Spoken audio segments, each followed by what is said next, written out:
In this Star Wars Outlaws news update video, I will be showing you some brand new gameplay that has just been released. Plus, we have a bunch of new details too, including map size info. Before we do get into everything though, make sure you do subscribe to this channel so you won't miss any future Star Wars Outlaws videos. We are just over a month away from Star Wars Outlaws releasing, and 10 minutes of new footage has just been posted by IGN. I will be showing you that new gameplay throughout this video.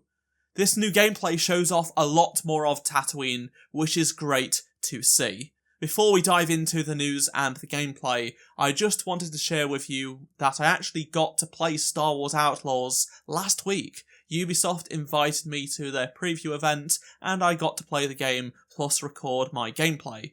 I will have tons of videos coming out soon with that footage as well as my own impressions on the game, so stay subscribed for that. Plus, if you have anything you'd like to know about the game, comment it down below, and I will be making a video answering as many of your questions as I can. Now on to the gameplay that I can show you, which released today with IGN. So the gameplay shows Kay doing one of the expert missions in the game.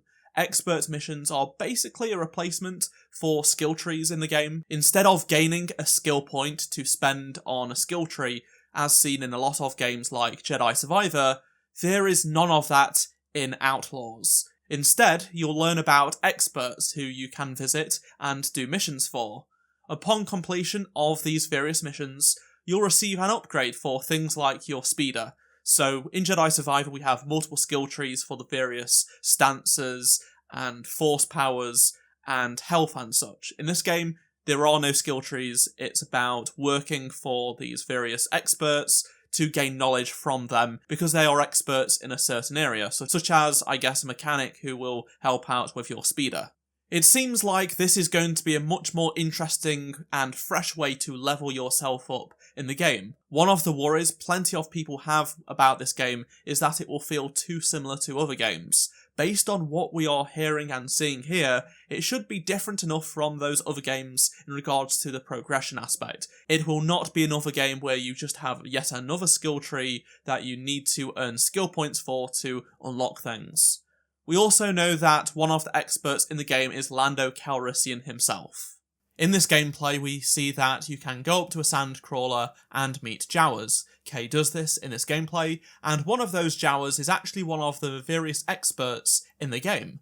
The upgrade that Kay is trying to get is a turret for the Trailblazer. To do it, she must venture into a dead Sarlacc to get a tooth to trade with the Jawa. On her way to it, we get to see footage of speedbike gameplay across the Dune Sea, which is fun.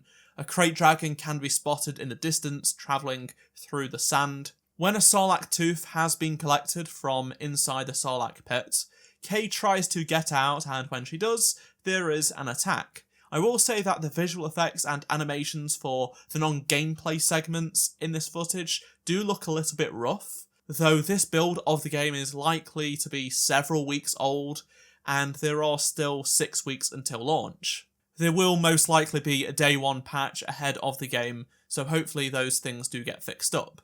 We also get to see Kay using a grenade launcher and fighting enemies in a docking bay before taking off to the skies and space, and then using the Trailblazer's new turret. Once again, a few rough bits here and there, but at least they aren't hiding these things, they are actually showing this off in promo material. Those poor-looking cuts, because of the poor-looking cutscenes being rare in comparison to the rest of the game, it really does tend to stick out, I think. I really hope they fix this for launch. Now on to some details coming out of IGN's various interviews that they've conducted with the developers. Specifically, let's talk about map size and how long it will take to travel across the various planets in the game. So all of this information comes from the game's creative director, Julian Garrity, who did speak with IGN. He said that non-stop travel from one end of Tashara to another will take 4 to 5 minutes. For comparison, GTA 5's map takes about 5 to 6 minutes in a car to go across. Some new information on map size comparisons is also coming from Julian. He said that Tashara, Akiva and Tatooine are close in size. this would seemingly mean that it will take around 5 minutes to travel across Akiva and Tatooine as well as Tashara. Though Julian has also stated that he now thinks Tatooine is a bit larger. We previously learned that Tashara was the biggest map in the game in the past, and that in itself is bigger than the Division 2's Washington DC map. 4 or 5 minutes doesn't sound like a lot, but once you've committed, it's a fairly large amount, and you are always going to be distracted with the stuff happening in the game, be it random events or just NPCs and stuff like that.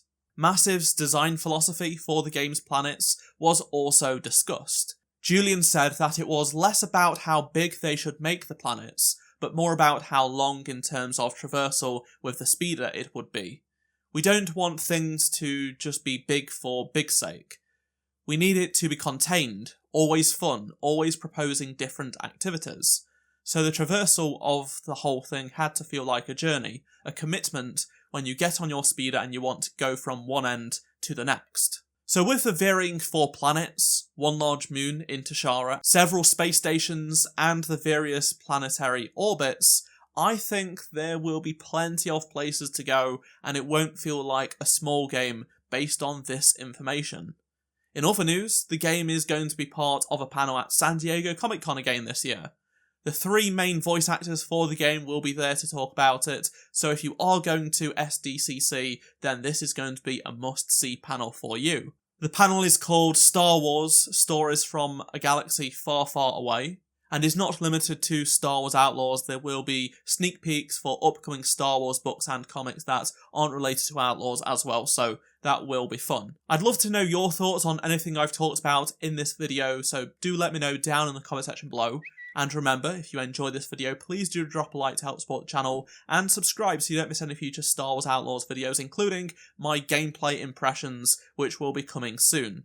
If you missed any of my previous videos, click on the playlist on screen right now, and I shall see you in my next video. Goodbye.